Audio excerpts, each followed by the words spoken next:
titre des développements en cours, le premier aspect sur lequel on peut se poser, c'est évidemment le sujet des monétisations de certaines de nos participations. Nous avons, depuis le début d'année, déjà rendu 3,5 milliards à nos investisseurs. Et il reste évidemment encore à faire.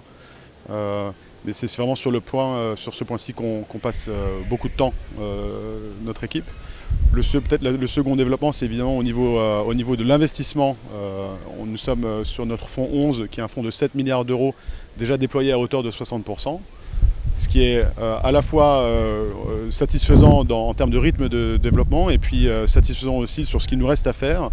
Et on a le temps évidemment de faire ceci avant de pouvoir de nouveau rencontrer nos investisseurs dans le cadre de la levée de notre fonds suivant.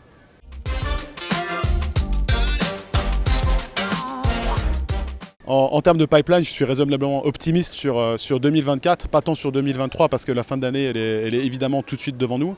Mais sur 2024, on a déjà identifié au sein de BC Partners, et notamment dans le secteur des services, qui est un des services que je co-dirige, une liste d'au moins 8 sociétés sur lesquelles on aimerait se positionner de manière très sérieuse et compétitive.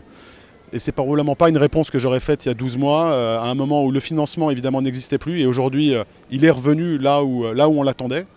Et évidemment, on investit nous-mêmes dans des sociétés qui sont des sociétés en croissance, qui se développent bien.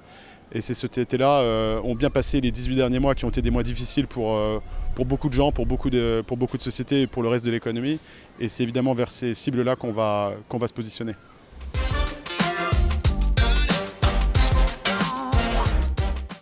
Peut-être, je pense, le point d'actualité le plus frappant, c'est la réouverture progressive des marchés de financement. C'est quelque chose qu'on n'aurait pas pu évoquer il y a 3 mois. Et puis, on l'a vu aux États-Unis avant le break estival.